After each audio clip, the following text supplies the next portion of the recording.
이제 시작하겠습니다. 반갑습니다. 오늘은 찬미 받으소서 라우다토 시라고 하는 라틴어 찬미 받으소서죠. 그대로요. 그 문서를 가지고 기후 위기 여기에 대한 좀 더 신학적이고 좀 목회적인 관점이라고 볼 수가 있겠습니다.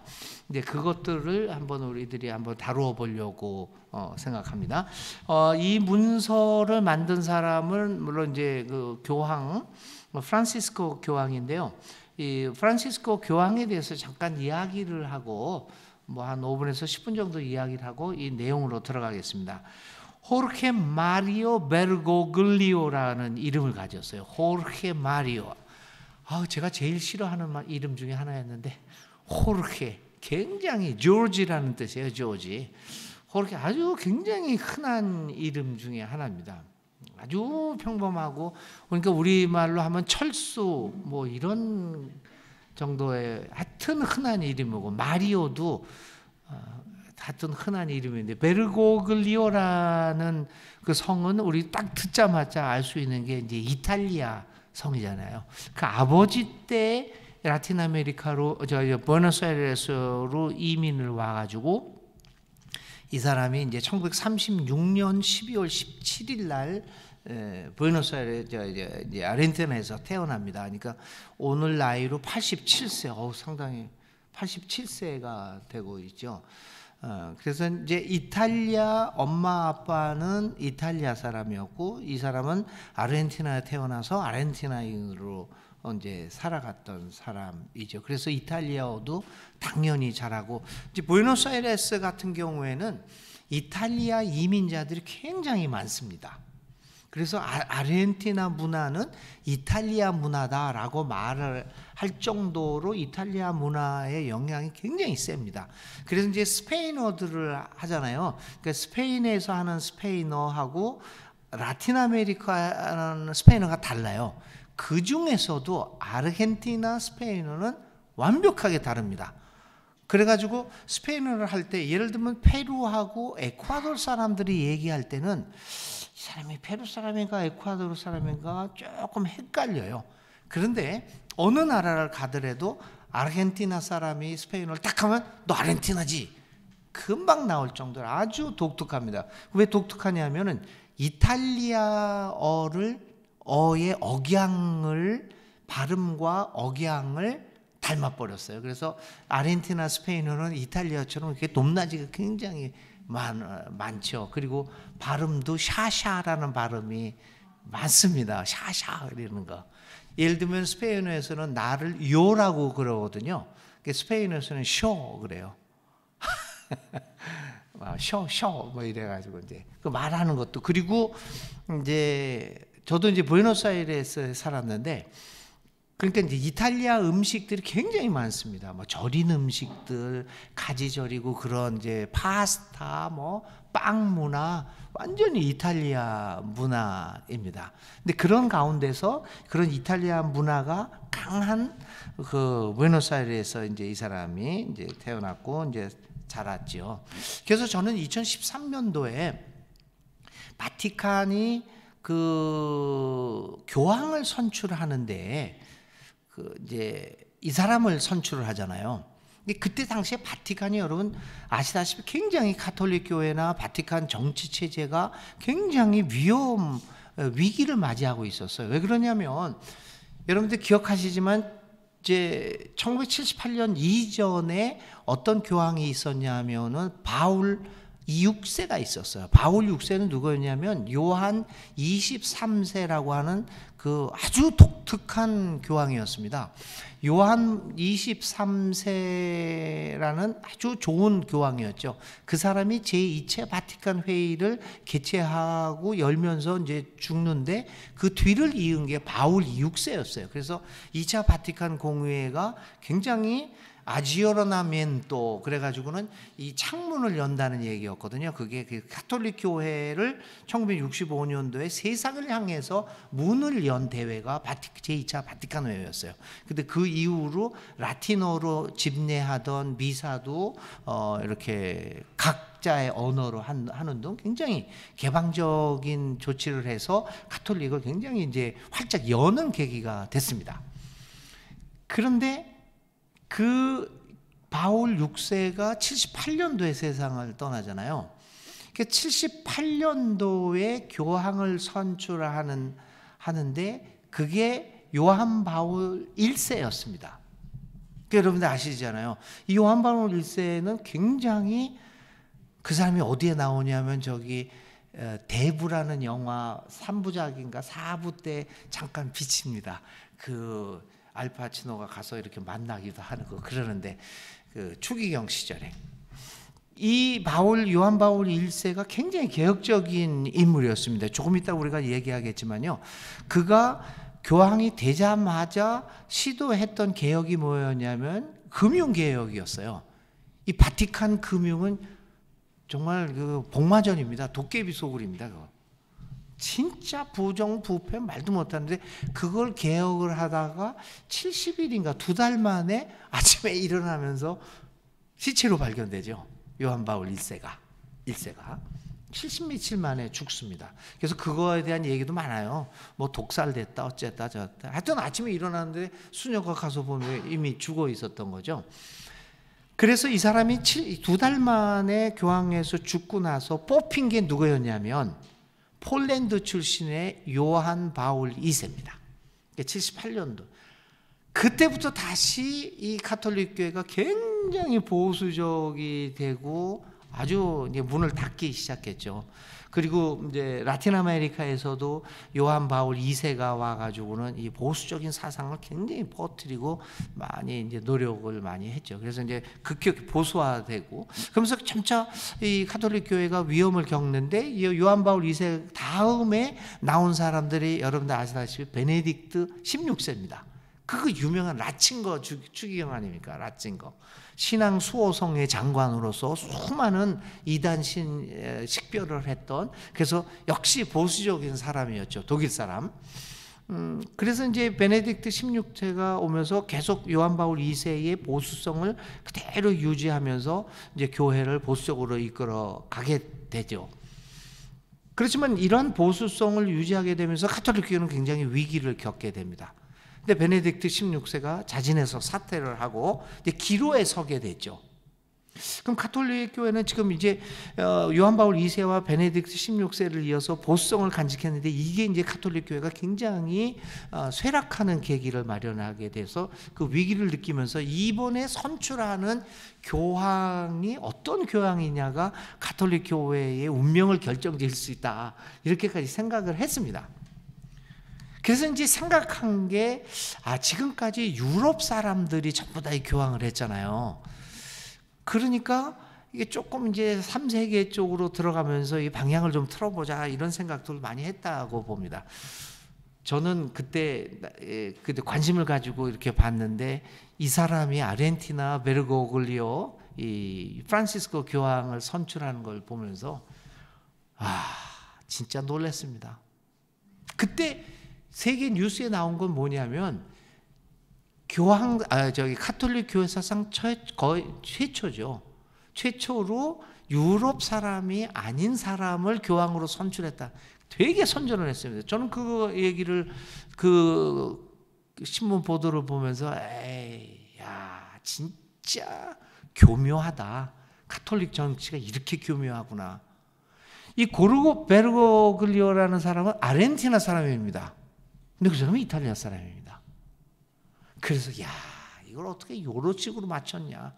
유럽에서 교황이 나오는 것을 그대로 하면서도 아르헨티나 사람이 제3세계 사람이 교황으로 선출되는 아주 놀라운 그런 정치적 판단을 했던가. 저는 그때 당시에 그 바티칸이 아니었나. 하여간 이 사람은 이렇게 두 줄을 3세기 사람이면서도 유럽 사람이라는 그 경계선에 있는 경계선을 잘 조종하는 그러한 사람으로서 이제 가톨릭 교회의 수장으로서 등장하면서 이 프란시스코가 등장하면서 가톨릭 교회가 상당히 위기를 이제 극복하면서 다시 이 세계 정치나 경제, 이 사회, 종교에 있어서도 또 주도권을 장악하게 되는 결과를 낳게 되었죠. 프란시스코 교황이.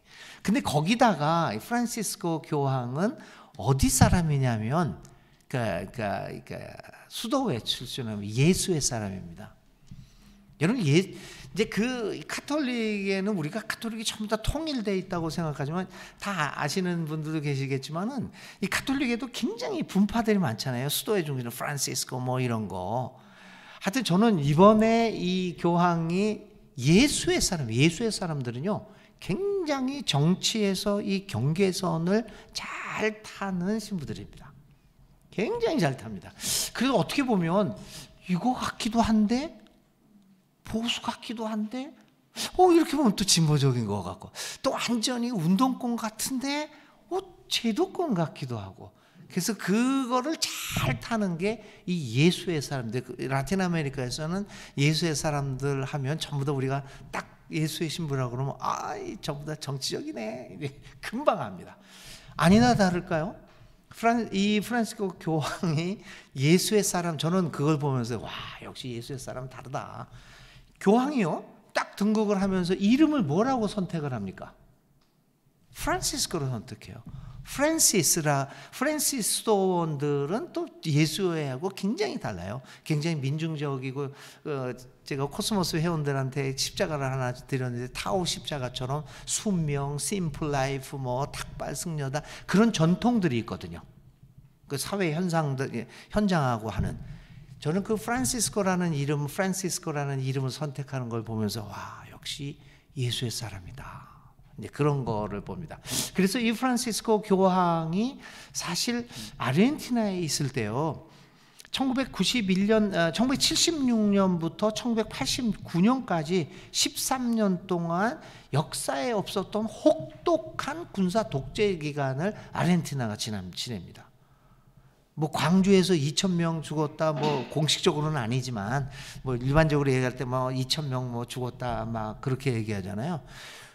그 아르헨티나에서는 10,000명, 20,000명이 그 자리에서 가고 얼마나 악독했냐면 사람들을 반정부 인사들을 저 사막에다가 비행기로 갖고서 떨어뜨렸을 뿐만 아니라 그거 어떻게 그렇게 할 수 있을까요? 그 젊은 부부의 아이를 뺏어서 다른 데로 군사 독재에 참여했던 사람들이 입양을 해가는 그런 악독한 질로 저질렀던 게 그 76년부터 13년 동안 아르헨티나에 있었던 독재 정권의 일이었어요. 근데 그분이 그때 이제 주교도 하고 추기경도 했을 때 뭘 했느냐? 여기에 대해서는 얘기가 굉장히 많습니다. 반대하는 사람들은 또 독재 거기에 했다. 또 어떤 사람은 아니다. 그것도 예수에 답습니다. 그래서 확실하게 이분을 가지고 독재 정권에 협력했던 사람이다 확정 질 수도 없어요. 그렇다고 해서 대놓고 막 그냥 신부들 많이 죽었어요. 아르헨티나에서요. 독재 정권 때. 근데 그것처럼 이렇게 활발하게 저항했냐? 뭐 그것도 아니고 저항한 것도 아니고 안 한 것도 아니고 협력한 것도 아니고 협력 안 한 것도 아니고 뭐 이제 이렇게 평가가 나옵니다. 그래서 지금 이제 교황으로서 이렇게 하는 일도 이렇게 보면 예를 들면요, 이분이 이제 베르고글리오 프란시스코 하는 사람들 굉장히 근데 역대 교황 중에서는 가장 가난한 사람들과 친근하고 우리의 형편들을 제일 잘 아는 교황으로 아주 가장 훌륭한 교황 중에 하나라고 생각을 합니다. 소박하고 격식에 덜 얽매이는 형식에 따르지 않는 아주 심플 라이프를 많이 보여주는 사람이지요. 그래서 이제 뭐 화려한 장식이 없는 검소한 복장을 한다든지 자기가 사는 집들을 어떻게 한다든지 타고 다니는 차량 이런 거에서 굉장히 훌륭한 모습을 보이고 있습니다. 근데 그분의 사상을 이렇게 살펴보면 예를 들면 낙태, 피임, 동성애에 대해서 이분은 가톨릭 교회의 기본적인 가르침을 따른다고 이야기를 합니다. 그럼에도 불구하고 거기서 예를 들면 동성애에 대해서 긍정적으로 얘기한다든지 동성애를 죄로 규정할 수는 없다라고 하는 입장을 보인다든지 이런 면에서도 그분의 이 종교적 배경인 예수의 방침을 잘 따르고 있습니다. 그런 면에서 이제 가톨릭 교회의 개혁에 있어서 가장 적당한 인물이 아닌가 이런 생각도 듭니다. 그래서 동성애자들에 대한 그 소외나 차별을 해서는 안 된다는 것을 아주 공개적으로 얘기할 수 있는 것은 프란시스코 교황만이 예수의 사람이기 때문에 할 수 있는 내용이 아닌가 이런 생각들을 합니다. 여성의 역할 확대도 강조하지만 여성의 사제 서품에 대해서는 아직 물론 전에도 이제 여성 사제 서품에 대해서 약간 개방적인 얘기를 했지만 확실한 이야기는 하지는 않습니다. 왜냐하면 그것이 이제 가톨릭 교회의 기본적인 가르침이기 때문에 대놓고 가톨릭 교회의 기본적인 가르침에 이렇게 반발하거나 그런 모습은 보이지 않습니다만은 여성의 역할을 굉장히 강조하게 되죠. 그리고 이제 이 개혁적인 면에서 교황청 내의 개혁에 있어서 프란시스코 교황이 하는 일 중에서 가장 중요한 것은 요한 바울 1세가 하려다가 죽어서 하지 못한 금융개혁을 했습니다.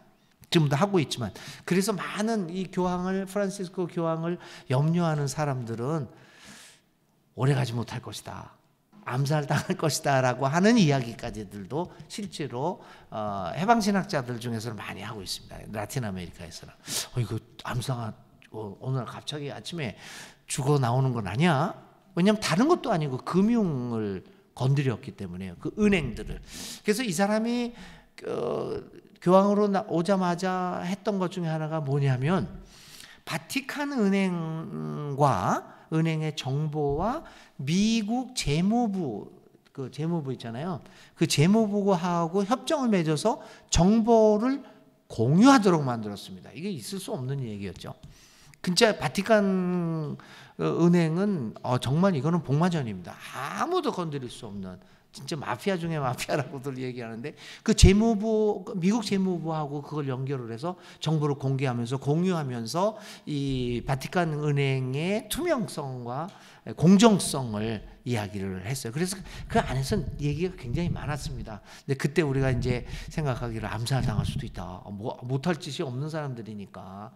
근데 아직까지도 건재하는 거 보면 10년째인데 건재하는 거 보면 그냥 돌아가실 때까지 하지 않을까 이런 생각을 합니다. 그래서 그런 면에서도 상당히 이 가톨릭 교회를 개혁을 함으로써 가톨릭 교회가 다시 이 세계에서 세계 정치나 사회에서 신뢰성을 회복하는 데 가장 중요한 역할을 한 분이 아닌가 생각을 합니다. 그래서 이분이 이제 그 회칙을 발표하는데 2013 그 전에 하나도 하자마자 교칙을 했고 2013년도에 발표한 게 복음의 기쁨, 그것도 굉장히 내용이 좋았었죠. 그리고 2015년에는 기후 위기에 맞이해서 이제 이 참여 받으소서 그거를 이제 생태 여성 신학도 도입을 하고 생태 해방 신학도 도입을 하면서 가톨릭 교회의 입장을 정리하는데 이 문서가 우리 교계에 상당한 반향을 일으켰다고 하는 겁니다. 그래서 기후 위기를 얘기할 때 이 교회 문서 중에서 이 참미 받으소서를 언급을 하지 않고 기후 위기를 말할 수 있겠느냐 할 정도로 아주 핵심적인가 됐습니다. 그래서 오늘은 여기를 간단하게 한번 살펴보려고 하는데요. 이 참미 받으소서는 모두 246 조항으로 되어 있습니다. 246 문단같이 이렇게 되어 있는데요. 246항으로 되어 있고요. 245까지는 여러 가지 이야기를 하고 246항에서는 두 개의 기도를 우리들에게 소개를 하고 있습니다. 전체적으로는 서론과 6장으로 이제 나누어지게 되겠습니다. 그래서 이거를 한번 살펴봅니다. 이 이 PPT를 했는데 PPT가 개수가 50개나 돼요. 그래서 이게 줄이려다 보는데도 막 줄였는데도 이게 잘 안 돼요. 그러니까 나중에 이 프린트물에 이거 다 있거든요. 혹시 못하게 되면 한번 읽어보시면요. 이 라우다토 시 찬미 받으소서는 부제가 뭐냐면 여기 있는 것처럼 공동의 집을 돌보는 것에 대한 회칙. 그러니까 이거를 그리고 우리 오이코메, 에큐메니칼이라는 단어하고 똑같잖아요. 공동의 집, 우리의 모두 집. 이 지구를 인간만을 위한 것이 아니라 공동의 집이다. 이 공동이라고 했을 때 인간만을 포함하는 게 아닙니다. 모든 생물, 식물, 모든 생물들, 이 우주에 있는 모든 생물의 집이라는 것을 염두에 두면서 이 회칙을 발표한다. 그래서 이 부제 자체가 이 공동의 집이라고 하는 것들이 굉장히 중요하다. 지구, 하나님의 몸, 우리는 그걸 그렇게 지구 하나님의 몸으로 풀어 쓰지 않습니까? 이제 공동의 집이라는 것이 이 개념이 이런 면에서 굉장히 중요하다. 그래서 이제 1절부터 이렇게 이제 3절, 6절은 이제 서론인데 여기서 서론에서 가장 중요한 것은 뭐냐면 이 세상의 그 어떤 것도 우리와 무관하지 않다. 그러니까 이 회칙은 어디서부터 출발하냐면 모든 생명, 모든 존재하는 것들은 관계성 속에 있다 라고 하는 전제 속에서 출발합니다. 그러므로 이 기후위기나 생태를 얘기할 때 이 관계성이라는 것을 배제하고서는 이러한 기후위기를 얘기할 수 없다라고 하는 것을 기본으로 하고 있습니다. 그래서 나중에 이거를 삼위일체 속에서 풀어나가죠. 그러니까 그런 면에서 굉장히 기독교적이다 이렇게 말씀드릴 수 있습니다. 이 세상에 그 어떤 것도 우리와 무관하지 않습니다. 그러면 이 공동의 집에서 그 관계성 속에서 만들어진 이 회칙이 누구를 향한 것입니까? 다시 말하지만 모든 생명체. 그러니까 지난번에도 인간 중심의 신학을 넘어서야 된다 그런 이야기를 했잖아요. 그거 마찬가지로 여기서도 포스트 휴머니즘을 얘기합니다. 인간을 넘어선 인간 중심주의가 아니라 생명 중심주의의 사상을 회칙은 담고 있다라고 볼 수가 있습니다. 그 다음에는 이 7절부터 9항까지에서는 이 교황은 과학자, 철학자, 신학자, 사회단체 모든 사람들이 동일한 기후 생태라고 하는 생명이라고 하는 동일한 관심을 통해서 일치를 구한다라고 하는 것들을 전제하고 있습니다. 그러니까 기후 위기나 이 생태 위기는 이 과학자도 그러니까 과학적으로 생태를 이야기해야 되고 그리고 또 철학적, 인문학적으로도 이 기후 위기를 이제 접근해야 된다. 나중에 우리가 회칙에서 보겠지만 기후 위기를 접근하는 것을 기술적으로, 과학적으로만 접근하는 것은 그래서 탄소 중립을 위하기 위해서 기술을 발전시키고 어떤 새로운 기술을 만들어서 탄소를 배출하지 않는 것 그것만 가지고 기후위기가 해결된다는 건 아니다. 과학자, 여기에 대한 철학이나 가치관, 인문학 이런 것들이 반드시 들어가야 되고 그것뿐만 아니라 신학적인 면 그러니까 이건 기독교 신학만 얘기하는 건 아니고요. 종교적인 영성적인 면에 사회적 운동으로서 그리고 모든 일반 사람들의 관심 속에서 이 생태학, 이 기후 위기에 대한 이치적인 일치의 행동들이 나갈 수 있다. 그래서 이것들을 얘기하고요.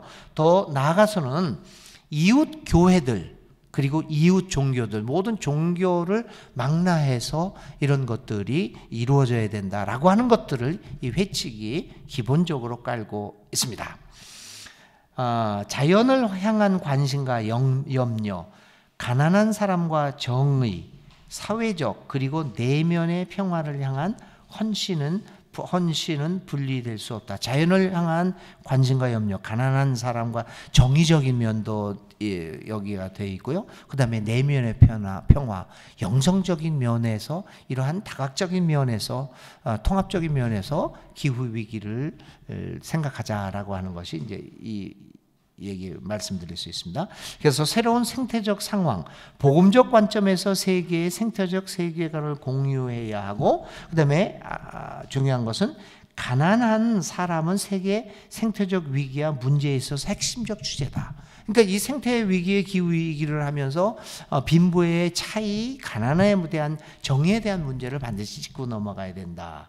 그 다음에 과학적 시각이 필요하는데 그것이 가난한 사람들의 실질적 문제와 연결시켜야 되겠고, 생태학은 반드시 윤리학과 영성과 연결되어야 된다. 이런 것들을 강조를 하고 있습니다. 자, 프란시스코 교황 회칙의 구조를 한번 살펴보겠습니다. 1장은 공동의 집에서 무슨 일이 벌어지고 있는가. 이건 우리들이 많이 알고 있는 내용이지만 하여튼 출발을 공동의 집에서 어떤 일이 발생했는가. 그 다음에 피조물에 대한 복음. 그러니까 피조물들을 신학적으로 성경적으로 어떻게 해석을 해야 되겠는가.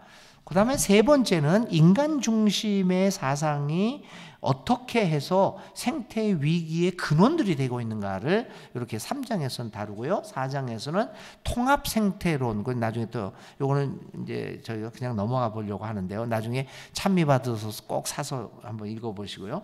그다음에 이제 5장에서는 적급법과 행동 방식들, 행동 양식들에 대해서 좀 더 구체적인 우리의 삶의 모습에 대해서 얘기를 하고, 이제 6번째는 교육과 영성, 좀 더 종교적인 내면의 평화 속에서 어떻게 생태적 영성이 이루어지는가라고 하는 것들을 해서 전체적으로 이 찬미 받으소서의 회칙의 구조는 통전적이다라고 말씀을 드릴 수가 있습니다. 자, 이제 하나씩 살펴보겠습니다.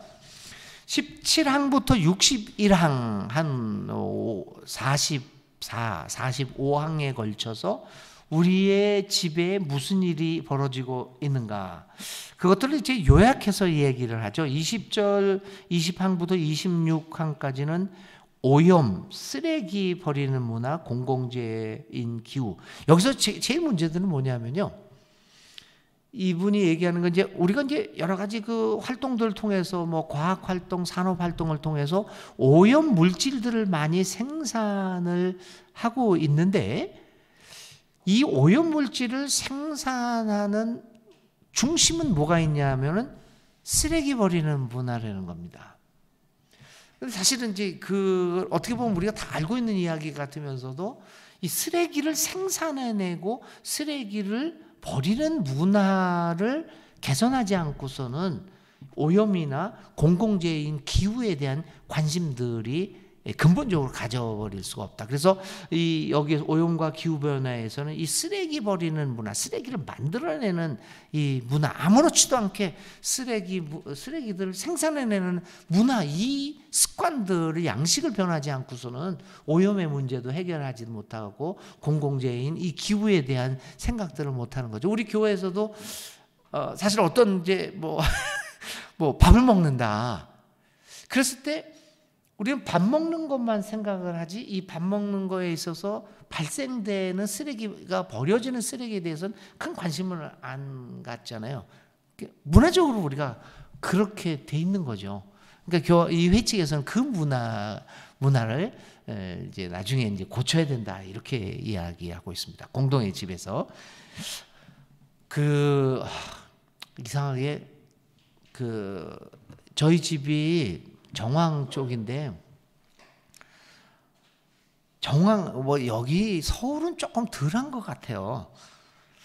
근데 조금 이렇게 좀 벗어나면 왜 그러는지, 이 전철역 주위에 아침에 이제 출근하려고 아침에 가보면요, 밤새껏 버려진 담배꽁초들이에요.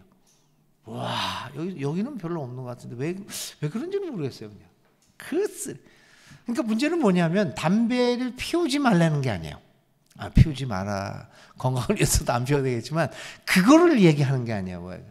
그거는 이 꽁초를 아무렇지도 않게 피웠으면 꽁초를 아무렇지도 않게 버리는, 커피 먹지 말라는 게 아니라 이거 다 산더미. 아침에 보면은 그냥 그래서 아침에 좋은 기분으로 출근하다가 기분이 다 망쳐버려요. 쓰레기 쌓여 있는 거.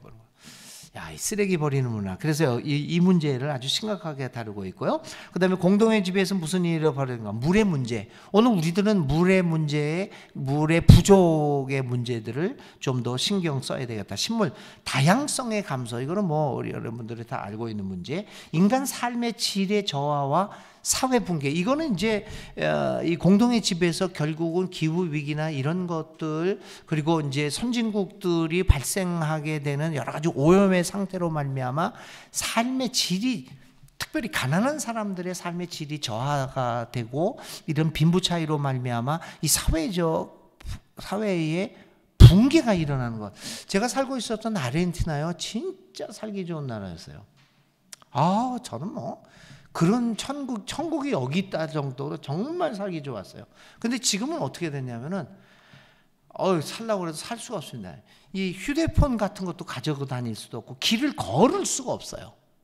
강도들 때문에. 언제 어떻게 이게 와서, 저도 몇 번 당하고, 제 아내들 몇 번씩 당했죠. 우리 아들도 당하고. 권총들이 되는데요, 뭐. 진짜 아르헨티나 안전한 나라였어. 전 그리고 이제 아르헨티나 사람이나 미국 사람들이나 우리나라 와서 가장 좋은 게 뭐냐면은, 우리나라는 핸드폰도 여기 가도 괜찮고, 그냥 길거리 가면서 핸드폰 전화해도 누가 날치기 하는 사람은 없고, 뭐 별로 없는데 안전하잖아요, 우리나라야. 아닌가? 안전하죠, 상대적으로. 근데 우리나라도 어떻게 됐습니까? 이제 점차 위험하게 되죠. 삶의 질이 저하될 뿐만 아니라 사회가 붕괴되는, 순식간에 그렇게 되더라고요. 아르헨티나 보니까요, 한 10년 허구에 완전히 무너지는데, 한번 그 사회가 붕괴가 되니까 이게 일어나지를 못해요.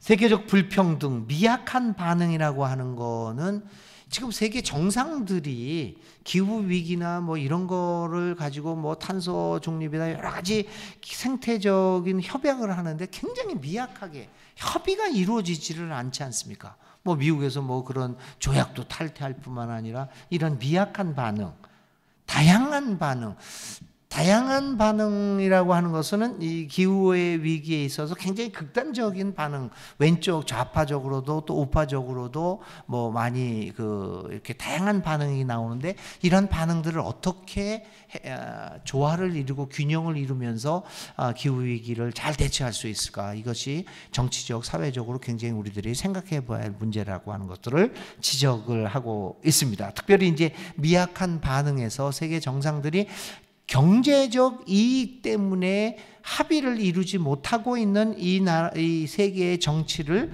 교황은 이 회칙을 통해서 강력하게 비판을 하고 또 합의를 이룰 것을 촉구를 하고 있습니다.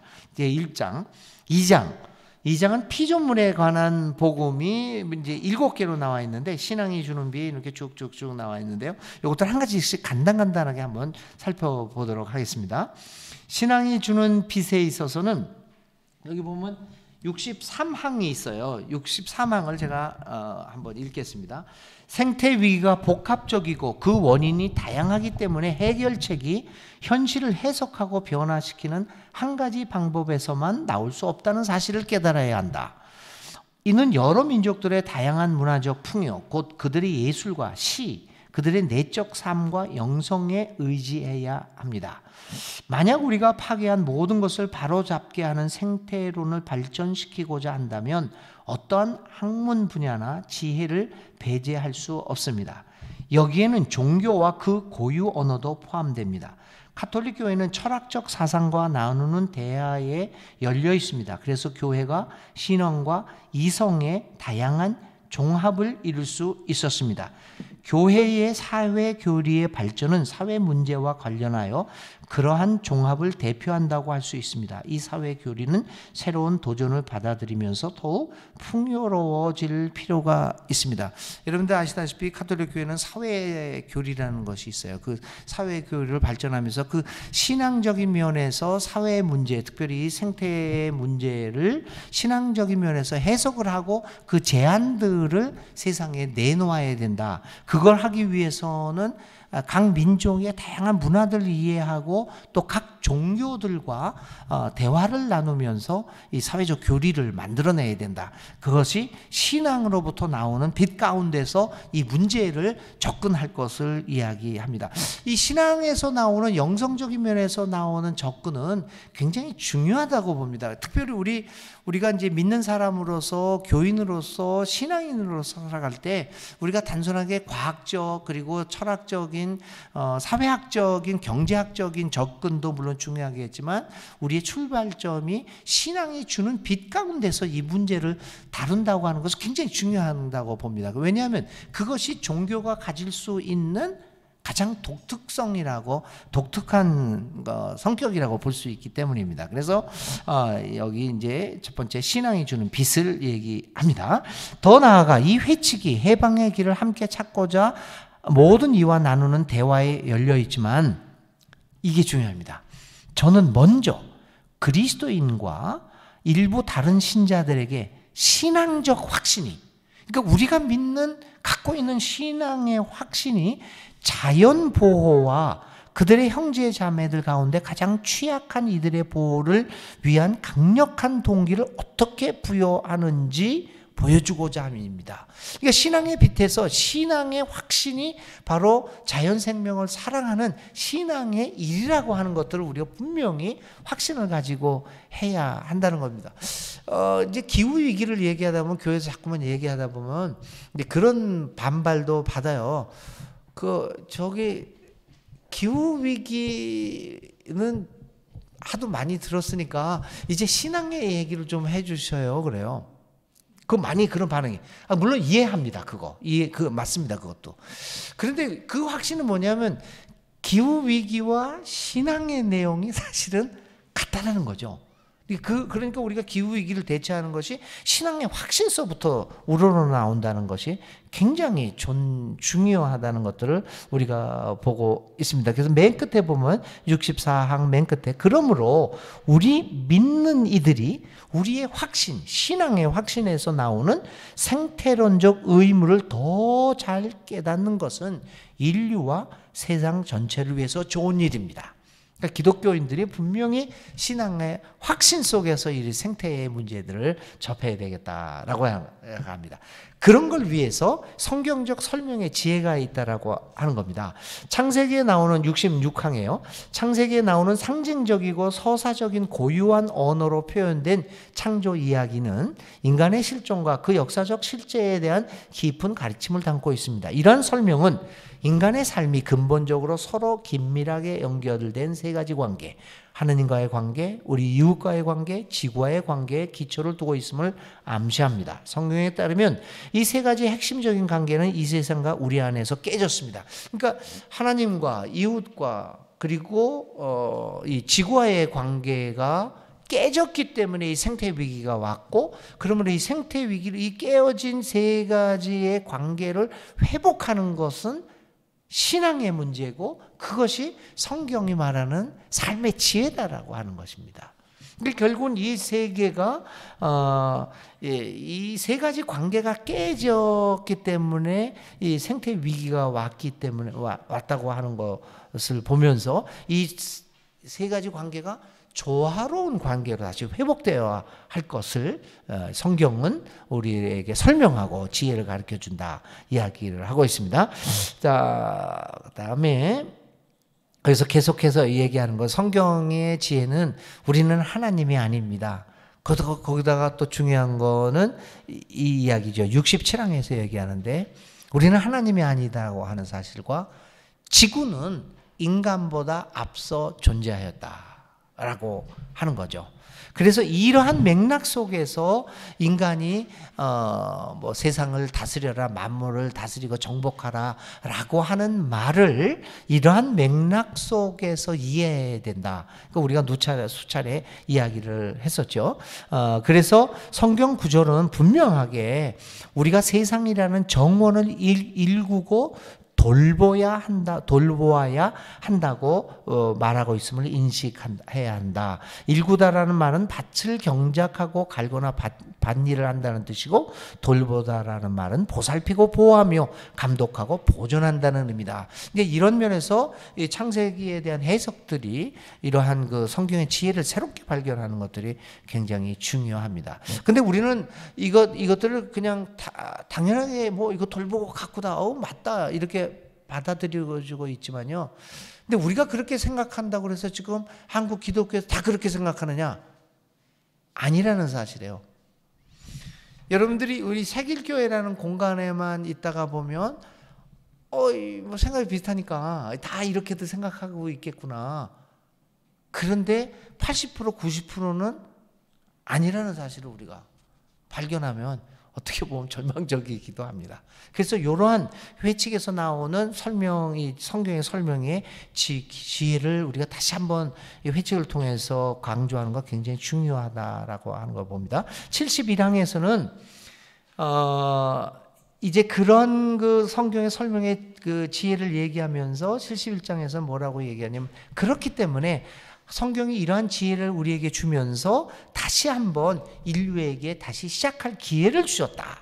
그러면서 희망을 되찾는 데는 의로운 한 사람으로 충분하다 이야기를 합니다. 성경 전통은 이러한 회복에 하나님께서 직접 자연에 새겨놓으신 순환의 재발견과 존중이 동반된다는 것을 분명히 보여준다. 그래서 이게 성경이 설명하는 기후위기나 생태에 대한 지혜를 다시 한번 우리들 생각해 볼 것을 강조합니다. 그 다음에 이 장에서는 세 번째로 세계의 신비를 얘기합니다. 세계의 여정의 목적은 하나님의 충만함에 놓여 있다. 하나님의 충만해 있다는 것을 이야기하고, 그러니까 이 세계가 여기서 얘기하는 건 세계 신비라고 하는 것들은 뭐냐면 하나님이 신비라는 것 자체입니다. 하나님이 가득 차 있는 것이 이 세상이다. 그러니까 신비로운 존재가 이 세상이기 때문에 우리가, 인간이 감히 하나님으로 가득 차 있는 세상을 향하여 인간이 다른 피조물들에 대해서 지배권이 있다라고 하는 이야기를 할 수 있지 못하다라고 얘기합니다. 그래서 다른 피조물에 대한 인간의 모든 무책임한 전제적 지배에 대한 또 다른 반론을 제기할 수 있는 것이 하나님이 이 땅 위에 충만하다라고 하는 사실입니다. 그래서 다른 피조물들의 궁극적인 목적은 우리가 아니다. 우리가 함부로 피조물들을 우리의 경제적인 아니면 나의 개인적인 이기적인 목적을 위해서 사용할 수가 없다. 오히려 모든 피조물은 우리와 더불어, 그리고 우리를 통하여 공동의 도착점, 곧 하느님을 향하여 부활하신 그리스도께서 모든 것을 품어주시고 빛나게 해주시는 초월적 충만 안에서 앞으로 나아가고 있다. 신비롭게 이 세상을 가득 차고 있는 하나님의 충만함을 향해서 나아가는 이러한 세계의 신비를 깨닫게 될 때 생태학적인 문제에 접근의 출발이 된다라고 하는 것들을 회칙은 이야기합니다. 창조의 조화 안에서 모든 피조물이 전하는 메시지, 이렇게 아까도 말씀드렸지만 이 회칙은 이 관계성을 굉장히 중요합니다.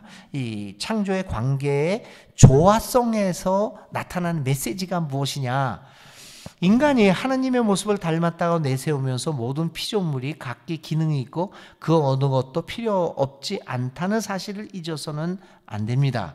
물질 세계 전체는 하나님의 사랑, 곧 우리에 대한 무한한 자애를 나타냅니다. 그러니까 물질 세계는 모든 관계성 속에서 우리 사람들에게 하나님의 사랑을 보여주고 있다. 강아지 한 마리, 또 풀 하나, 이런 것들도 그것들을 통해서 하나님은 우리를 향한 사랑을 보여주고 있다라는 것들을 깨닫는 것이죠. 흙과 물과 산, 이 모든 것으로 하나님께서 우리를 어루만져 주십니다. 하느님과 우리가 나누는 애정의 역사는 언제나 매우 개인적인 표징이 되는 지리적 공간 안에서, 이 지구 안에서 전개된다는 것을 깨닫기를 바란다고 얘기하죠. 캐나다 주교들이 한 얘기를 인용하고 있습니다. 가장 뛰어난 장관에서부터 가장 작은 생명체에 이르기까지 자연은 경탄과 경외의 끊임없는 원천입니다. 이 자연을 통해서 우리에게 전해지는 하나님의 메시지를 들을 수 있는 거. 근데 이제 사실 기독교는 좀 더 이제 이성적인 그 특별 계시를 강조하다가 보니까, 특별히 개신교 쪽에서는 이 자연 계시에 대한 소홀함을 보여왔던 게 사실입니다. 자연은 정복의 대상이지, 자연은 다스림의 대상이고 관찰과 연구의 대상이지, 그 자연 자체가 우리에게 하나님의 계시를 알려주는 거라고까지는 보지는 않았습니다. 물론 이제 어느 정도는 했겠지만은 우리의 구원을 위한 메시지는 없다. 근데 사실 지금 보면요, 자연을 무시한 결과가 결국은 우리의 구원도, 우리의 생명의 구원도 위태롭게 하고 있다는 사실을 오늘 우리들이 발견을 합니다. 그래서 이 회칙은 이게 또 이제 카톨릭의 특징 중에 하나지만, 개신교하고 또 신학적인 차이라고 보기도 하지만, 이러한 그 자연 계시 속에서 우리에게 하나님 메시지를 던져주고 있다라고 하는 것들을 발견하는 것이 중요하다. 성경에 담겨 있는 고유한 계시와 더불어 장렬하는 태양과 드리워진 어둠 안에서도 하나님께서 계시하는 것이 있다라고 말할 수 있다라고 얘기하면서, 이 생태학 기후 위기에 있어서 중요한 것은 이 세상이 전하는 메시지에 다시 한번 귀를 기울이는 것들이 중요하다고 보고 있습니다. 다양한 관계를 맺고 있는 이 세계 전체는 하느님의 다함 없으신 풍요를 보여준다. 다시 말하면 아까도 그 세계의 관계성 속에서 발견되는 인간은 바로 그 세계 속에서 하나님의 풍요로움을 발견할 수 있다. 그것이 조화로운 자연이 우리에게 던져주는 하나님의 메시지였다라고 하는 것들도 이야기합니다. 그래서 여기가 굉장히 중요합니다. 이게 여기에서 나온 것이, 피조물들이 서로 의존하기를 바라신다. 해와 달, 전나무와 작은 꽃 한 송이, 독수리와 참새, 이들의 무수한 다양성과 차별성의 장관은 어떠한 피조물도 스스로는 불충분함을 의미한다. 이들은 다른 피조물에 의존하여 서로 보완하여 서로에게 봉사하며 살아간다. 이거를 아주 강력하게 주장하는데요. 이거는 바로 아까 1장에서 얘기했던 공동의 집에서 무슨 일이 발생하고 있는가 중에 하나가 뭐였냐면, 생물 다양성의 축소잖아요. 감소. 이 이야기는 뭐냐면, 생물들이 다양성이 점점 축소되고 있다라고 하는 사실은 우리 인간들이 벌써 인간의 생명이 점점 더 불충분해지고 있다는 것을 의미한다는 것입니다.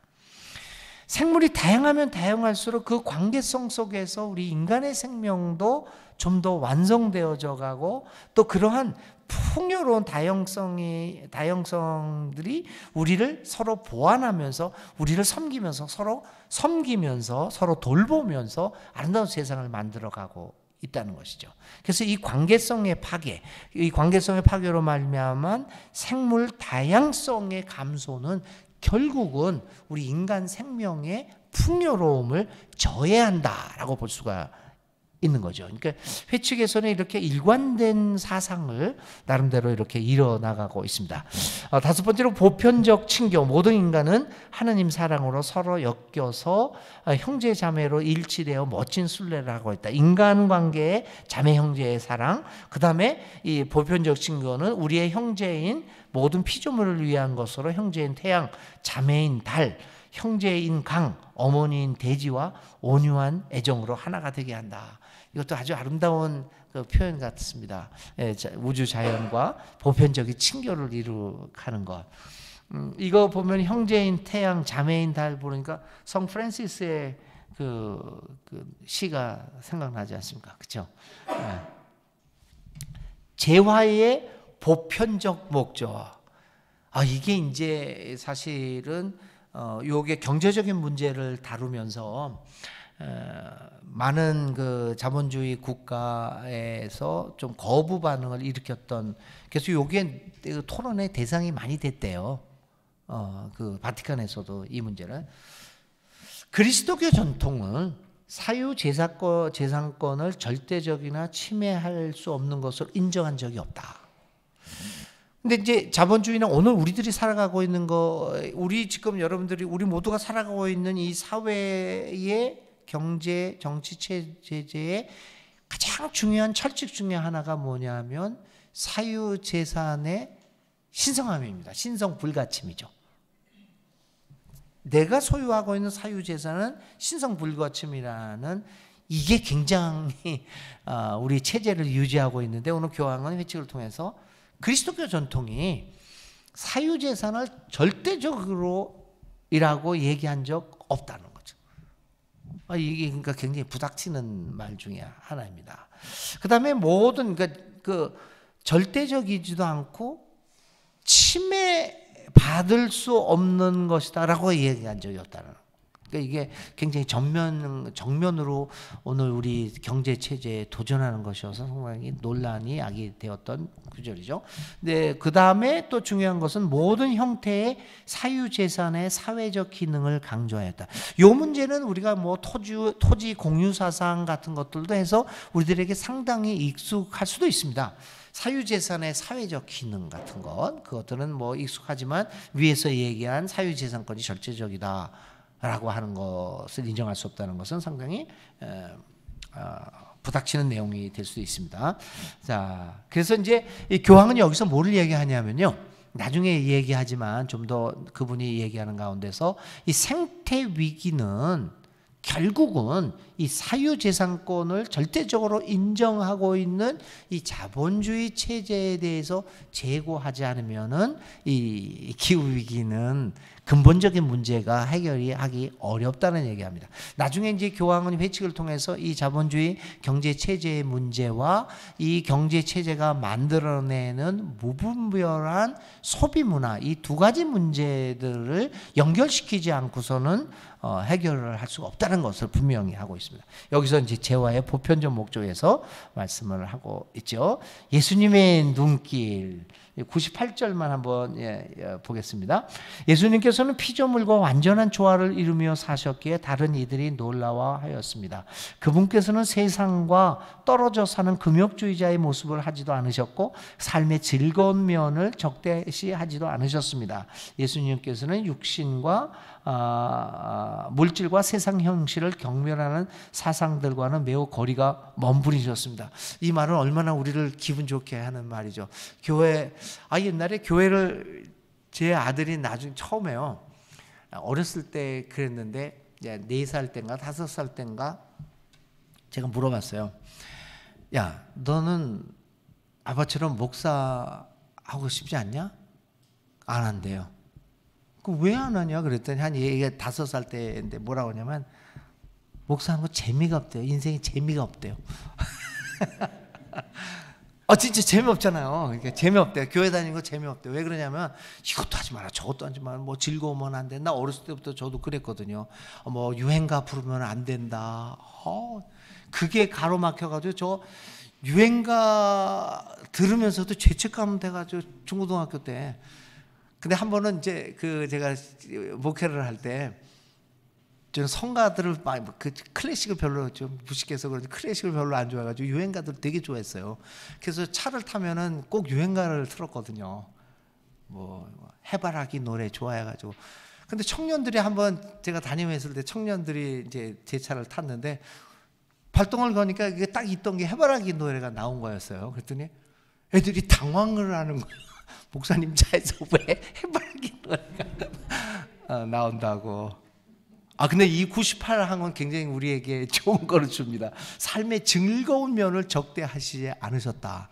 그러니까 기후 위기를 한다고 그래서 위기에 대처하고 탄소 중립을 한다고 해서 뭐 스트레스 받고 이런 거가 금욕주의적인 그런 모습을 하지 않고 여기서 어떻게 지혜롭게 할 수 있는가를 우리에게 암시를 주지 않냐. 100번도 한번 읽어보겠습니다. 부활하신 분께서 이 모든 피조물을 신비롭게 간직하시며 그들의 목적인 충만으로 이끌어 주시기 때문입니다. 예수님께서 인간의 눈으로 신의 눈이 아니라 인간의 눈으로 바라보시며 감탄하셨던 들판에 바로 그 꽃 꽃들과 새들은 이제 그분의 빛나는 현존으로 충만하게 됩니다.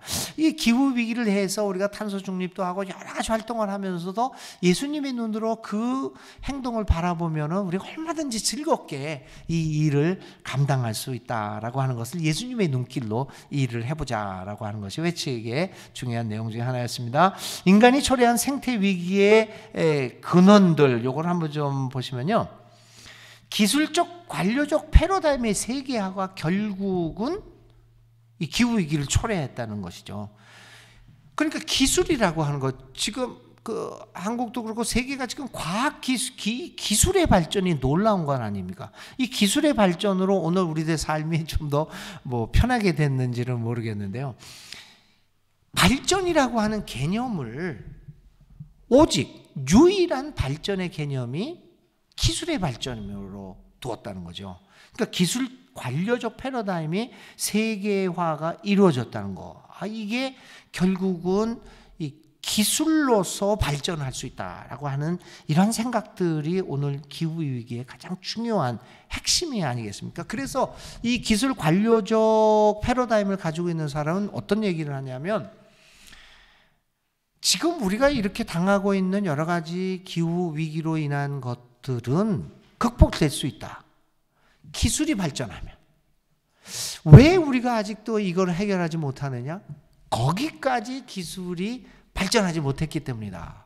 그러니까 교황은 얘기하는 것은 이렇게 유일한 발전의 도구로 간주되는 기술, 이 기술 관리적 패러다임의 세계화를 벗어나지 않고서는, 이제 극복하지 않고서는 안 된다, 이런 걸 하는 거죠. 동굴에서 살던 시대로 돌아가고 싶은 사람은 아무도 없습니다. 114항. 그러나 기술 발전이 유일한 발전의 도구라는 생각을 버리고 속도를 줄여서 다른 방식으로 현실을 바라보며 긍정적이고 지속 가능한 발전을 받아들인 것과 더불어 지나친 과대망상으로 잃어버린 가치와 중요한 목표들을 되찾아야 합니다. 이 기술 관료적 패러다임을 극복을 하면 또 다른 차원의 발전의 개념들이 우리들이 받아들일 수 있게 된다고 하는 이야기를 합니다. 굉장히 우리들이 귀담아 들어야 할 것 중에 하나입니다. 요거는 지나가면 되겠죠. 현대 인간주의의 위기와 영향이 결국은 생태 위기를, 기후 위기를 만들어 나왔다고 하는 것이죠. 현대 인간 중심의. 그다음에 통합 생태론은 제가 이제 지나가겠는데요. 이게 통합 생태론은 여기서 주장하는 것은 뭐냐면 이겁니다. 생태론, 기후 위기나 이 생태론을 얘기할 때 어떤 아까도 첫 장에서 말씀드렸지만 한 면에서만 바라볼 수 있는 것은 아니다. 그래서 여러 가지 다양한 형태의 생태론들이 발전을 해서 이제 이루어져야 된다라고 하는 것들을 하죠. 환경, 경제, 사회 생태론, 그다음에 문화 생태론. 이 문화 생태론에서는 영성적 생태론도 함께 포함이 될 수 있다고 봅니다. 그다음에 일상생활의 생태론, 우리가 생활 속에서 어떻게 행위를 통해서 이루어질 수 있는가, 이런 것들이 종합적으로 이루어져서 통합적 생태론을 발전시켜야 된다는 것을 이 회칙은 이제 강조를 하고 있습니다. 이제 이번 주 금요일 날이요, 저희 교회에서 저희가 공간을 이렇게 제공을 해서 기독교 환경운동연합에서 이제 생태 탄소 중립에 대한 좋은 강연이 있습니다. 여기에서 여러 사람들이 나와서 지금까지는 나오지 않았던 사람들이더라고요. 뭐 이렇게 강좌로 가면 맨날 그 사람이 나왔는데 이번에는 보니까 전혀 이름을 모르는 사람들이 와서 흥미가 있는데요. 이제 그 탄소 중립이, 거기서도 제가 이제 그 강의 내용들을 이렇게 보니까 요 통합 생태론이 결합이 돼 있더라고요. 그러니까 기술적인 면도 얘기하지만 일상생활의 생태론, 또 문화론적인 면에서도 이 탄소 중립에 대해서 얘기하는 그러한 이 모임이 있어요. 그러니까 뭐 이 회칙에서도 주장하는 것들이 바로 그런 것들이죠. 생태 위기, 이 기후 위기를 할 때는 다각적인 측면에서, 그런 면에서 보면 우리 종교가 해야 할 일들이 굉장히 많다라고 생각합니다. 아까 말씀드린 것처럼 신앙의 확신과 위기와 이 생태 위기를 결합시키는 것들, 이것들도 굉장히 중요한 역할을 할 수 있지 않겠느냐. 이러한 통합 생태론의 중요성을 이 회칙은 강조를 하고 있습니다. 자, 그다음에 5장 160상에서 201항 적급법과 행동 방식, 환경에 관한 국제 정치적 대화, 새로운 국가적 지역적 정책을 위한 대화, 정책 결정 과정의 대화, 투명성, 인간 성취를 위한 정치와 경제의 대화, 과학과 종교의 대화. 이건 굉장히 이제 좀 더 이제 이 회칙, 그러니까 이제 교황의 회칙이 상당히 반향을 일으켰던 것은 우리 종교인들이 내놓는 그 회칙이라든지 어떤 그 지침서라든 것이 굉장히 좀 신학적인 면에 치우치는 경향이 많았는데, 이 교황이 내놓는 것은 좀 더 그 정치 사회적인 면까지도 망라해서 이 지침들을 내놓기 때문에 상당히 영향력이 있었던 것 같습니다. 환경에 관한 국제 정치적 대화, 지구가 고향이며 인류는 공동의 집에 사는 한 민족이라는 의식의 강화, 상호 의존 공동의 계획을 가진 하나의 세상을 전제하고 뭐 화석 연료에 시급한 대책들, 이런 것들을 구체적으로 회칙에서 이야기를 하고 있고, 새로운 국가적 지역적인 정책을 위한 대화에서는 즉각적인 결과에 초점을 맞추는 정치적 계획을 넘어서야 한다라고 하는 지침들을 얘기를 하고 있고요. 그다음에 정책 결정 과정의 대화와 투명성에 대해서도 여러 가지를 이야기합니다. 그래서 이제 특별히 기업 활동과 사업의 환경 영향 평가, 이는 투명한 정치적 과정을 필요로 한다. 여기는 대화가 필요합니다. 특혜를 통하여 특정 계획의 실제적 환경 영향을 은폐하는 부패는 흔히 정보 제공의 의무와 충분한 논의가 결여된 모호한 합의를 이끌어냅니다. 이런 식으로 정책 결정 과정의 퇴화와 투명성을 강조하는 또 이 내용을 포함하고 있습니다. 인간의 성취를 위한 정치와 경제의 대화, 이거 아까도 말씀드렸지만 정치가 경제에 종속되거나 경제가 효율성 중심의 기술 관료적 패러다임에 종속되지 말아야 합니다. 정치와 경제는 인간의 삶을 위해 봉사해야 합니다. 환경보호는 비용과 이윤의 재정적 계산에만 기초하여 보장될 수 없습니다. 필요하다면 속도를 조금 늦추는 것을 고려해야 합니다. 그러므로 경제 개발에 기초한 글로벌 개발 모델을 변경해야 됩니다. 그런데 이러한 내용들을 실제적으로 우리나라 같은 경우에도 이거 적용한다고 하면 여러분 그 정치가에게 표를 줄 수 있겠습니까? 우리 각선 선생님 표를 준다고 그러는데, 조금 경제 발전을 늦게 발전하자.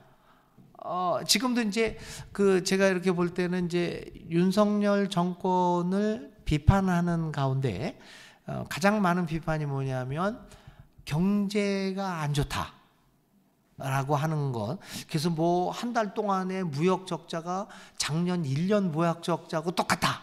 무역이 안 된다. 수출이 안 되고 수입 이게 적자가 많이 는다. 뭐 이런 그 경제 개발 모델에 대해 제대로 못하고 있다, 이런 것들을 지적하고 있죠. 그런데 정말 속도도 늦추고 좀 늦게 하고 좀 덜 잘 살아봅시다. 나는 이런 나라를 만들겠습니다라고 이야기를 하면 과연 표가 나올까? 근데 이거 194항 같은 경우에 과연 이 정부들이 받아들일 수 있을까? 근데 이 교황은 이 이야기를 하는 거죠. 저는 그래서 여기서 좀 약간 부끄러움을 느끼는 게 뭐냐면, 우리 한국에서 개신교회가 정말 예수를 따르고 우리의 신앙인이라고 한다면 정치권을 향해서 이 이야기를 194항을 할 수 있어야 된다. 근데 그렇게를 못하고 있죠. 여전히 뭐 경제 발전을 위해서.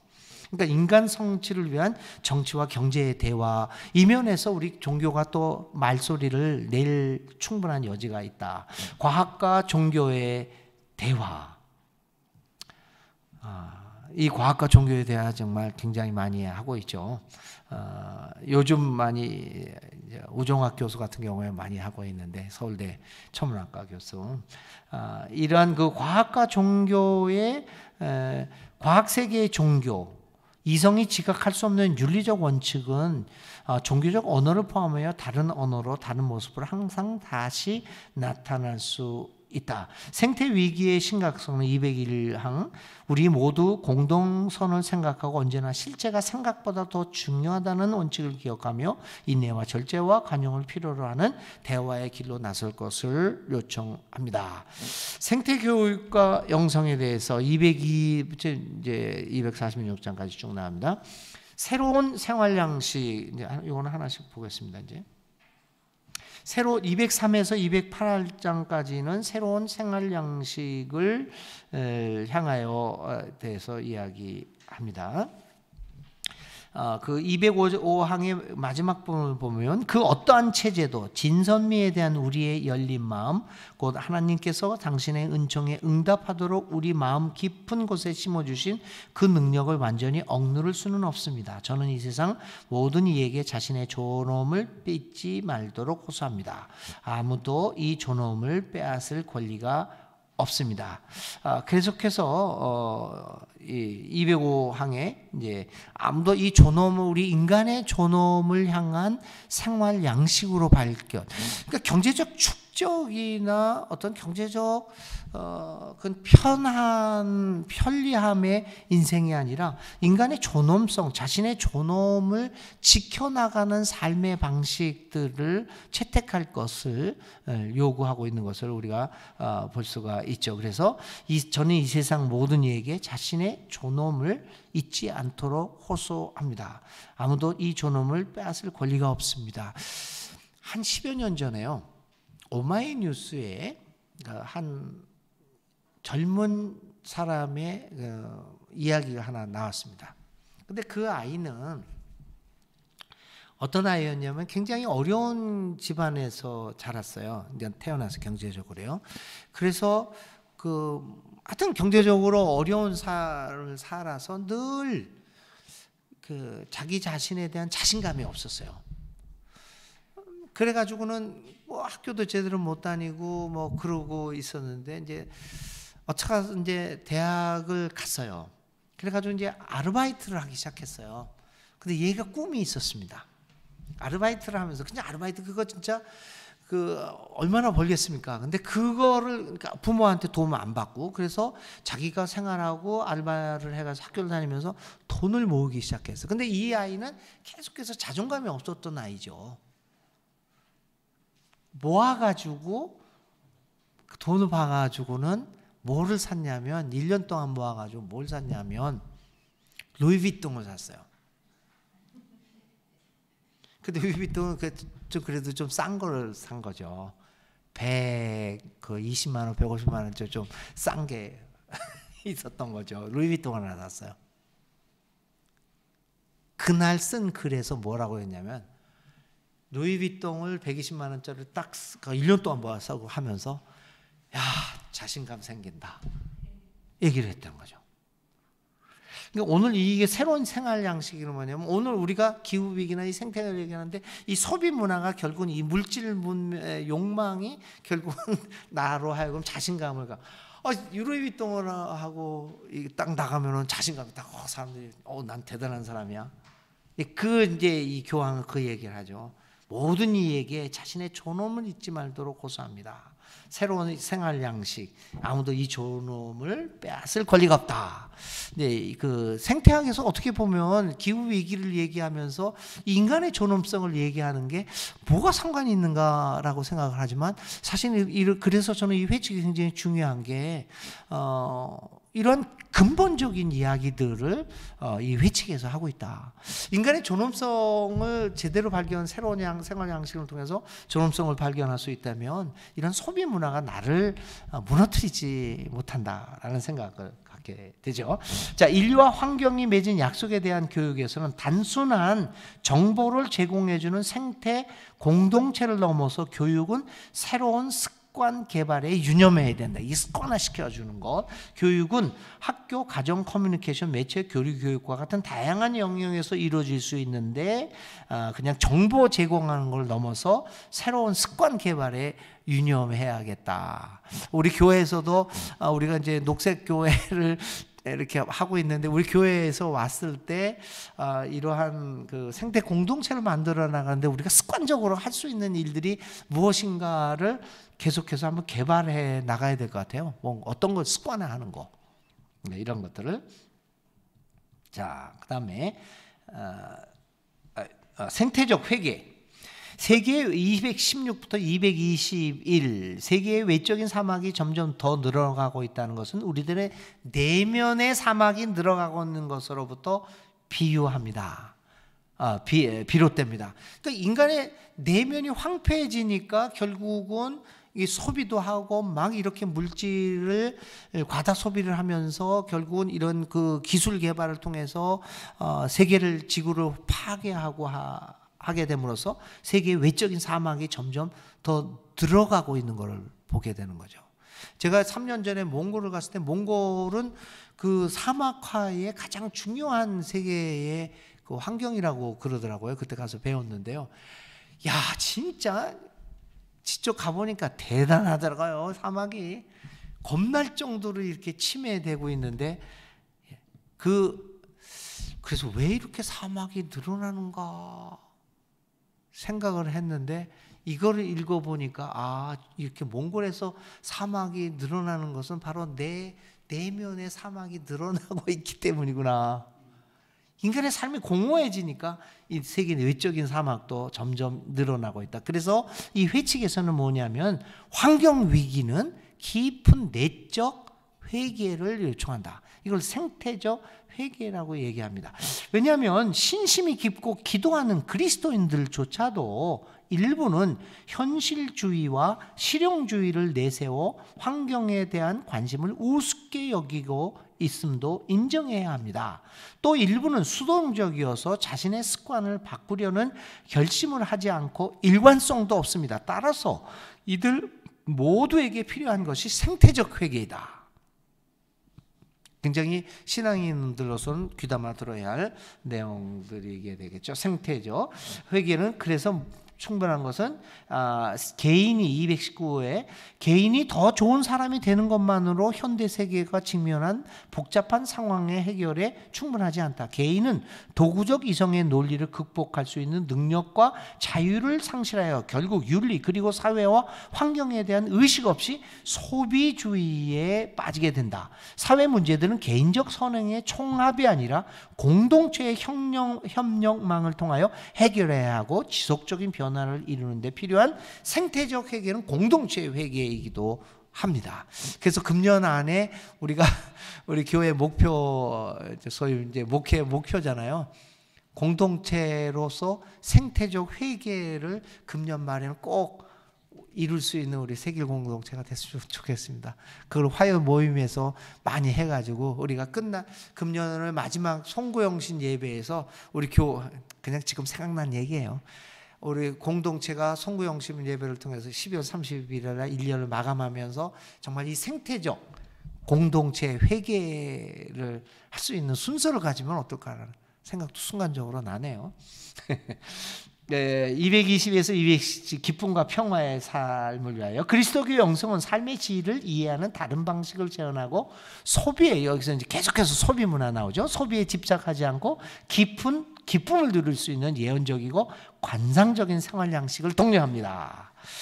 그래서 통합 생태론에는 피조물과 평온한 조화를 찾고 우리의 생활 양식과 이상에 대하여 성찰하며 우리 가운데 그리고 우리를 둘러싼 것들 안에 살아계신 창조주를 바라보는 데 시간을 할애하는 것이 포함됩니다. 그분의 현존은 만들어지는 것이 아니라 발견되고 드러나야 하는 것입니다. 우리의 마음속에서 어떻게 하나님을 발견하고 드러낼 수 있을까?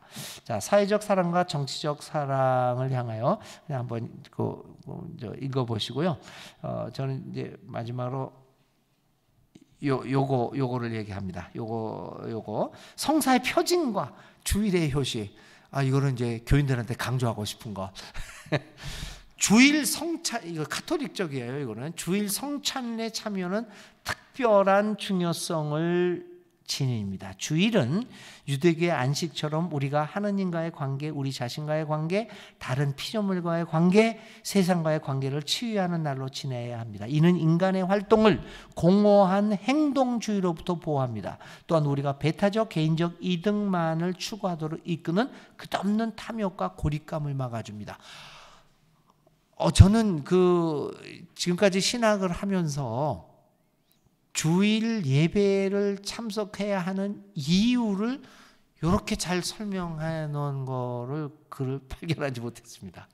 주일 예배를 참석하는 이유가 하나님의 예배를 안 드려 하나님이 벌 주기 때문에 너 교통사고 날 수도 있으니까 예배 드려라. 그런 게 아니라 하나님 앞에 희생 바치는 것이 아니라 이게 바로 주일 예배의 중요한 의미구나라고 하는 것들. 이런 것들은 바로 우리를 공허한 행동주의로부터 보호하기 때문에 생태학적인 회개를 이루고 기후 위기에 대한 경각심을 일으켜 줄 수 있는, 왜냐하면 우리의 관계를 회복시켜 주는 의미가 주일 예배에 갖고 있기 때문이다. 우리도 한번 읽어볼 만한 것입니다. 삼위일체와 피조물들의 상호관계, 아까도 누차 얘기했지만 기후위기나 생태학 대처는 이 삼위일체에서 나타나는 상호관계, 그거가 아주 기본적이다라고 하는 것들을 말씀드립니다. 요 8번은요 모든 피조물의 모후, 어머니의, 아주 풍성한 어머니의 마리아에 대한 얘기여서 우리 개신교 교인들이 제일 싫어하는 장면입니다. 근데 이제 요게 제가 다른 교회에서 강연을 했으면 요건 뺐으려고 그러는데 굉장히 이거 거부합니다. 근데 여러분들도 뭐 거부하시지는 않겠지만 이 마리아에 대해서는 조금 한번 카톨릭에서 얘기하는 이 말에 대해서는 우리가 한번 좀 생각해 볼 좀 필요가 있습니다. 굉장히 따뜻한 면이 많습니다. 이게 여기서는 얘기할 수는 없지만 시간이 없으니까요. 그 예수님의 어머니로서 이 여성의 눈으로서 세상과 이런 인간 삶, 피조물의 세계를 좀 더 따뜻한 눈으로 바라볼 수 있게 하는, 그래서 저는 어쩌면 보면 개신교가 좀 차가운 느낌도 받아요. 이 종교 자체가, 기독교라고 하는 종교 자체가 아버지 하나님 자꾸만 이러다가 보니까 이게 좀 차가운 느낌을 받는데, 거기다가 이제 카톨릭 교인들은 그래도 이 어머니 성모 마리아가 있어서 나름대로 따뜻함을 느끼는데, 이게 우리는 그러지를 못해요. 그래서 개신교에서 저는 뭐 개인적으로는 개신교에서도 이 마리아에 대한 신학들을 조금 더 공부해 볼 필요가 있지 않느냐는 생각을 합니다. 하여튼 모든 피조물의 모후, 따뜻한 눈으로 세상을 바라보는 어머니 마리아. 이제 마지막입니다. 245. 우리 태양 너머 우리 자신을 온전히 바치고 아낌없이 내어주라고 권유하시는 하느님께서 우리가 앞으로 나아가는 데 필요한 힘과 빛을 주십니다. 우리를 매우 사랑하시는 생명의 주님께서는 늘 이 세상 중심에 현존하십니다. 그분께서는 우리를 버리지 않으시고 우리를 홀로 두지 않으십니다. 그분께서 몸소 이 땅과 궁극적으로 결합하셨고, 그분의 사랑은 우리가 새로운 길을 찾게 언제나 우리를 이끌기 때문입니다. 주님 찬미 받으소서. 이렇게 끝납니다. 너무 재미없게 너무 재미없는 강의들을 이렇게 했습니다. 이러고 마지막으로는요, 우리의 지구를 위한 기도, 그러니까 246항은 우리의 지구를 위한 기도. 여러분들 한번 꼭 오늘 집에 돌아가셔서 잠들기 전에 이 기도를 하나님께 드리시면 좋겠습니다. 우리 지구를 위한 기도, 두 가지 기도를 드리세요. 두 번째 기도는 그리스도인들이 피조물과 함께 드리는 기도. 아까 그 관계성을 얘기했지만 그 관계성 속에서 피조물과 함께 드리는 기도. 요거를 두 가지 기도를 꼭 오늘 잠드시기 전에 드리시고 주무시기 바랍니다. 마지막으로요, 예수 따름이 생태적 관심과 염려와 직결됨에 대한 인식. 그러니까 결론입니다. 예수 따른다는 것, 신앙을 갖는다는 것이 생태적 관심과 염려와 떨어지지 않았다는 것. 신앙은 하나님만을 바라보는 것이 아니라 하는 거죠. 하나님의 창조 세계에 대한 올바른 이해, 하나님의 창조물에 대한 감사의 표현을 행동으로 실천하기, 생태 위기와 문제를 윤리적 도전으로 받아들이기, 인권과 우주적 권리로 생태 정의 이해하기, 이런 것들이 우리 개인적이고 그리고 신앙 공동체적 책임이라고 볼 수 있겠습니다. 이렇게 해서 찬미받은 소설을 힘들겠습니다. 하여간 지금은 행동할 때입니다. 우리 세길교회가 저는 제가 이제 2년 차 되면서요. 오늘 작년에 1년 차 때 굉장히 저 자신도 불안전하고 도대체 혼돈도 많고 그러는데 2년 차 들어오면서 조금 마음이 안정되고 이제 여기가 내 집 공동의 집이구나라는 사상이 많이 들어오고 제 자신이 굉장히 편해졌습니다. 그건 당연한 거예요. 사람이 3년이 지나야지 그래도 친해지는데 저는 2년 차에 상당히 안정적으로 됐거든요. 그래서 참 2년 차 됐을 때 우리 교회가 그 기후 위기를 벗고 지구 하나님의 몸으로 해서 전환적인 삶을 살고자 하는 것을 정했다는 것은 굉장히 중요한 것이라고 해서 아마 우리 교회가 진짜 행동하는 교회가 됐으면 좋겠습니다. 감사합니다. 네. 9시가 돼서 질문을 하지 말고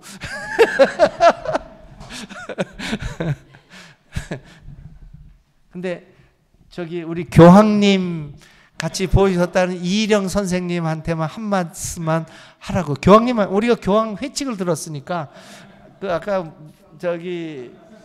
명정호 선생님이 우리 이희령 선생님 보고 교황님 같다고 그랬거든요.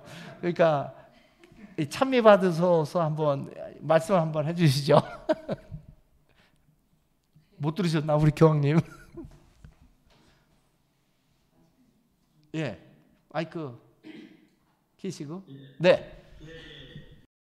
네, 우리 말씀 잘 들었고요.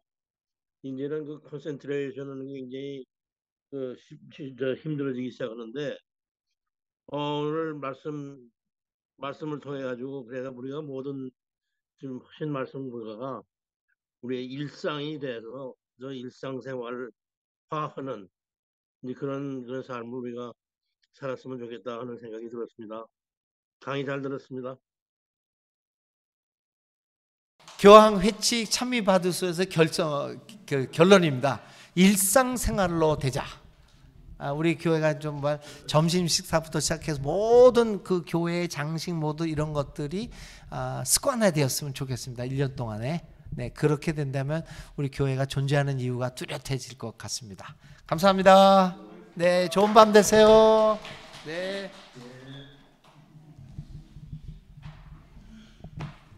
언제 우리 교황님